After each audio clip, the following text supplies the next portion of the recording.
Live from KTVN Reno, you're watching 2 News at 5:30. We want people to be able to be served in a real variety of capacities.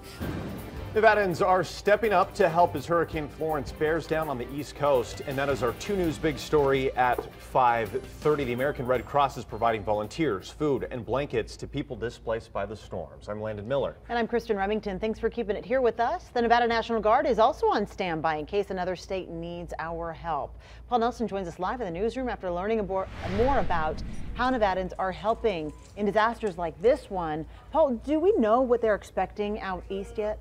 No, they're not exactly sure, but they say they have a plan in place, Kristen. A swift water rescue team from Las Vegas has already been deployed to the affected areas, and the Division of Emergency Management says it has resources ready to go just as soon as they get the call.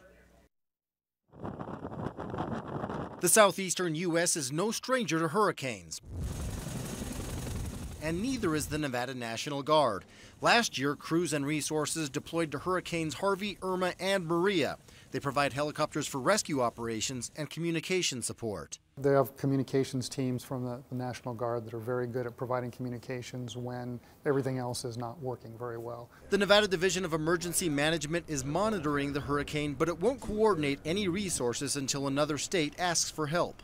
It can become a disaster within a disaster if you start moving resources into some place that they haven't been asked for, because once they get there, somebody's got to manage them and track them and make sure everything is going the way it's supposed to. Nevada's needs are the primary focus, so deploying resources to another state is a balancing act, especially since we're still in the heart of fire season.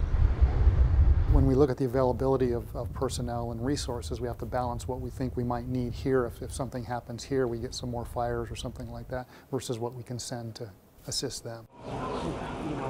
The local chapter of the American Red Cross is already assisting, with 6 volunteers preparing for evacuations in the hurricane's path. It's an unsettling feeling to just be evacuating, to go into a shelter, and you really don't know about the state of your home or family members and or your pets even. They'll also help people put their lives back together once the storm passes. We are going to need volunteers that are going to come out and work with individual families to get them back in their homes and to provide that immediate financial assistance that will help them get started on that road to recovery.